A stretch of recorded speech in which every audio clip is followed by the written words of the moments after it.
আচ্ছা বলেন তো আল্লাহ কোথায় আছেন? এটি একটি মুশকিলের প্রশ্ন। সাধারণত লোকেরা বলে আল্লাহ সব জায়গায় আছে। এই কথা, এই জবাব সঠিক নয়। আকীদা সাফ হতে হবে। আল্লাহ সব জায়গায় আছে এই কথা সঠিক নয়। যদি আল্লাহ সব জায়গায় থাকেন তাহলে দুনিয়ার সব জায়গা ভালো না, কিছু কিছু খারাপ আছে। তাহলে খারাপ জায়গায়ও থাকতে হয়। নাউযুবিল্লাহ বলেন। আল্লাহ কোথায় আছে এই প্রশ্ন আল্লাহরই করি। সওয়ালে মুকদ্দারের জবাব, পৃথিবীর মানুষ আল্লাহকে প্রশ্ন করবে তুমি কোথায় আছো। রব্বুল আলামিন প্রশ্ন করার আগে জবাব দিয়ে দিয়েছেন আর রাহমানু আলাল আরশি ইস্তাওয়া। আল্লাহ পাক আরশে আজিমে আছেন। কোথায় আছেন বলে? এক আঙ্গুল আকাশের দিকে উঁচু করে বলেন আল্লাহ কোথায় আছেন? আরশে আজিমে আছেন। সুবহানাল্লাহ। তবে আরশে আজিমে আছেন যে অবস্থা এমন নয় যে তিনি সাংঘাতিক রকমের কুয়াশার কারণে বাংলাদেশে কি হইতেছে তা দেখতে পান না। সে আল্লাহ রাব্বুল আলামিন সব কথা পরিষ্কার করে বলেছেন আমি তোমার ঘাড়ের কাছে। তার মানে আল্লাহর ইলম, তার নজর, তার সামা এবং তার বাসার, তার দেখা, তার শোনা, তার ইলম সবটা আমাকে ঘিরে আছে, আমি তার বাইরে নাই। আল্লাহ মানুষকে সতর্ক করতেছেন মা ইয়ালফিযু মিন কাওলিন ইল্লা লাদাইহি রাকীবুন আতীদ। মানুষ এমন কোনো কথা বলে না যা আমার ফেরেশতারা রেকর্ড করে না রাখে। যা করো তাও লেখা হয়, যা বলো তাও লেখা হয়ে যায়। দুনিয়ায় গোয়েন্দা বিভাগ আছে, আমার দেশে গোয়েন্দা বিভাগ আছে না? কি নাম কত দুই একটা আন্দাজে কইলো আছে। CID, DIB, DFI, army intelligence, কত রকম গোয়েন্দা আছে, কত বাহিনী আছে আপনি টের পাবেন না। পাগড়ি একটা বান্ধি আপনার সামনে বসা, আপনি বুঝবেন না যে আপনার আমল নামা রেকর্ড করতেছে ওখানে বসে। আপনি তো মনে করেছেন দরবেশ সাহেব 6 সেল্লা দিয়ে আসছে, কিন্তু তিনি গভর্নমেন্ট অফিসার, আপনার সর্বনাশ করতেছে, আপনি টের পাচ্ছেন না। এই যে যদি মানুষের রাষ্ট্র ঠিক রাখার জন্য দুনিয়ার সরকারের দরকার হয়, তাহলে আল্লাহ পাকের এই বিশাল সাম্রাজ্য রক্ষা করার জন্য আল্লাহর গোয়েন্দা বিভাগ নাই? আল্লাহ রাব্বুল আলামিন তার গোয়েন্দা বিভাগ কাজ করতেছি। আমরা বিশ্বাস করি না, আমরা বুঝতে পারি না, যার জন্য অন্যায়ের মধ্যে লিপ্ত হয়ে যাই। একবার আমি লন্ডন থেকে, লন্ডন শহরে রাত্রে যাচ্ছি, রাত 2টা-2:30 হবে। প্রতিমধ্যে রেড সিগন্যাল জ্বলল, গাড়িটা থামায় দিল, সামনে আর গাড়ি টাড়ি নেই। আমি ড্রাইভারে বললাম যে গাড়ি টাড়ি তো নাই সামনে, আমরা তো ইচ্ছা করলে যেতে পারি। ড্রাইভার বলল পারি, কিন্তু যাব না। কেন যাবেন না? বলল যে এই সিগন্যালের সাথে ক্যামেরা আছে, অটোমেটিক ক্যামেরা। আমি যদি এখান থেকে এটাকে ক্রস করি তাহলে আগামীকাল কোর্ট থেকে আমার নামে চিঠি আসবে। রাত 2:45, এই রঙের গাড়ি, এত নাম্বার গাড়ি, এবং আপনার চেহারা শরীফ এই, আপনি রাত 2:45 সময় রেড সিগন্যাল অমুক এলাকা থেকে ক্রস করেছেন, মেহরবানি করে কোর্টে আসেন আর জরিমানা দিয়ে যান। এই লোকটি এইখানে ক্যামেরা আছে এটা চোখে দেখছে, সেই জন্য বিশ্বাস করলো। কিন্তু এই ক্যামেরায় স্ন্যাপ নেওয়ার জন্য কোনো ক্যামেরাম্যান নাই, অথচ গাড়ি ক্রস করলেই, ওভার স্পিড করলেই ছবি তুলে ফেলবে। এই বুদ্ধিটা কে দিছেন? যিনি এই বুদ্ধিটা দিলেন তার কাছে এমন কোনো বুদ্ধি নাই যে আপনার আমার অনবরত অটোমেটিক ক্যামেরা দিয়ে জীবনের সব কিছু আমাদের ধরে রাখে, এরকম কোনো ক্যামেরা থাকতে পারে না? পারে কি না? কিন্তু আমাদের কপাল খারাপ, ওই যে সিগারেটের প্যাকেটে লেখা আছে সংবিধিবদ্ধ সতর্কীকরণ, ধূমপান স্বাস্থ্যের জন্য ক্ষতিকর। প্যাকেটে লেখা আছে, হাতের মুঠায় ধরিয়া সিগারেট ধরে টান মারিয়া উপরে ফু দিয়া তাকায় দেখে ফু যায় কদ্দুর। ওইখানে ক্যামেরার সাথে কোনো মানুষ নাই, ক্যামেরা আছে তাই বিশ্বাস করে, কিন্তু আল্লাহর ক্যামেরাগুলি চোখে দেখে না। ওখানে যেমন রেড বর্ডার আছে, আল্লাহ রাব্বুল আলামিন জীবনের প্রত্যেকটি মোড়ে মোড়ে রেড বর্ডার লাগায় দিয়েছেন। জেনা করো না, একটি রেড সিগন্যাল। মদ পান করো না, আরেকটি রেড সিগন্যাল। মিথ্যা কথা বলো না, আরেকটি রেড সিগন্যাল। অহংকার করো না, আরেকটি রেড সিগন্যাল। বউকে বেপর্দা করো না, আরেকটি রেড সিগন্যাল। সুদ খেও না, ঘুষ খেও না, আরেকটি রেড সিগন্যাল। অসংখ্য রেড সিগন্যাল দিয়ে আল্লাহ পাক বলছেন তিলকা হুদুদুল্লাহ, এই হচ্ছে আল্লাহর বর্ডার, ফালা তাতাদুহা, অতএব আল্লাহর বর্ডারকে ক্রস করো না। কে নিষেধ করেছেন? কে নিষেধ করেছেন? মানুষেরা বিশ্বাস করে না। আল্লাহ রাব্বুল আলামিন কোরআনে কারীমের মধ্যে বলছেন ইয়ালামু খায়িনাতাল আ'য়ুনি ওয়া মা তুখফিস সুদূর। তোমার কথাগুলি রেকর্ড হয়, তোমার কাজগুলি রেকর্ড হয়, এমনকি তোমার মনের ভিতরে যে কল্পনা হয় সেগুলো রেকর্ড হয়। আর চোখে কি লুকোচুরি খেলে আল্লাহ তাও জানতে পারে। সানগ্লাস পরে চোখের ফাঁক দিয়া কারে দেখো, কেউ টের পায় না। টের পায় কে? জোরে বলেন আল্লাহ পাক। মহান আল্লাহ রাব্বুল আলামিন বলেন কোন গুনার কাজ করে, কোন সামান্যতম গুনার কাজ করেও এড়াতে পারবে না, এবং সামান্যতম ভালো কাজ করলেও তার থেকে পুরস্কার থেকে মাহরুম হবে না। আল্লাহ পাক বলেন ওয়া ইন কানা মিসকালা হাববাতিন মিন খারদালিন আতাইনা বিহা ওয়া কাফা বিনা হাসিবিন। একটি সরিষা পরিমাণ আমলকেও আল্লাহ পাক কিয়ামতে হাজির করবেন।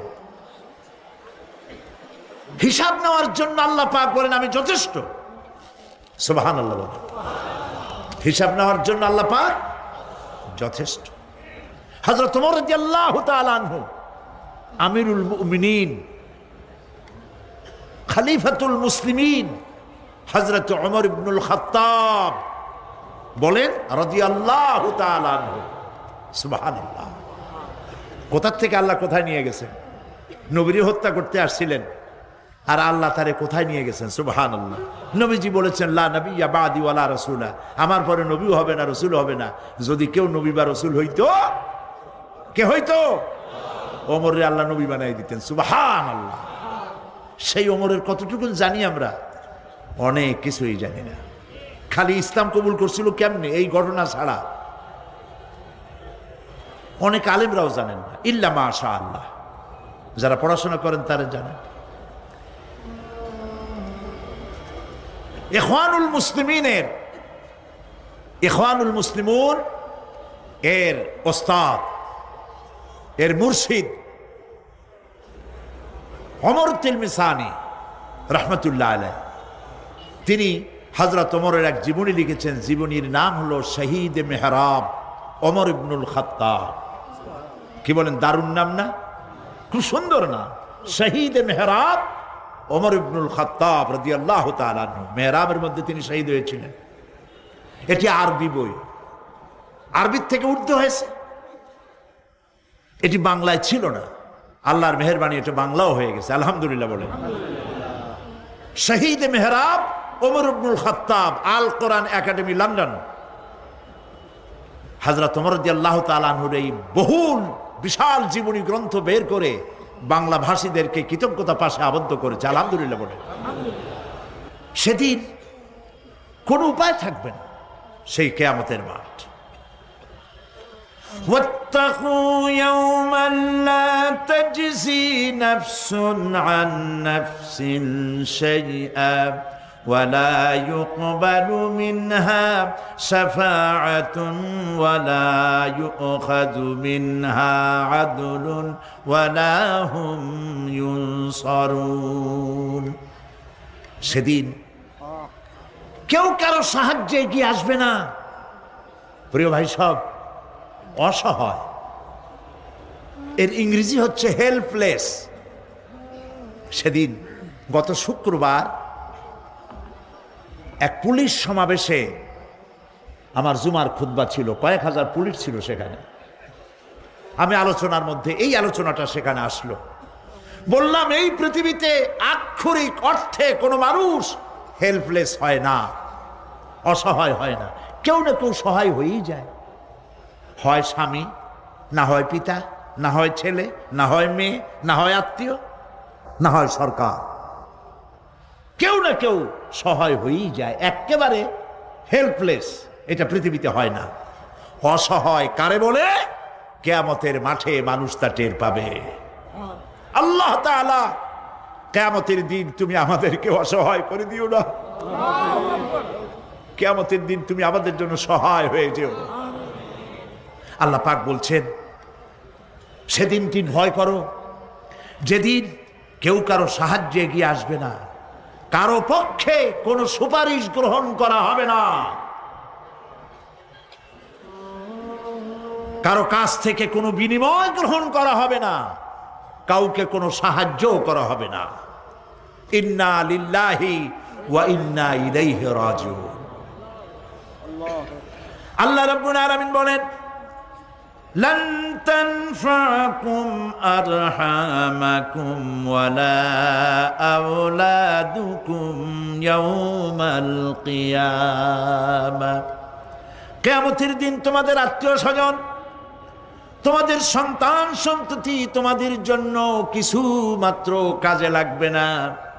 ইয়াউমা ইয়াফিরুল মারউ মিন আখিহি ওয়া উম্মিহি ওয়া আবিহি ওয়া সাহিবাতিহি ওয়া বানিহি। সেদিন মানুষ তার ভাই, মা বাপ, স্ত্রী ও সন্তান থেকে পলায়ন করবে।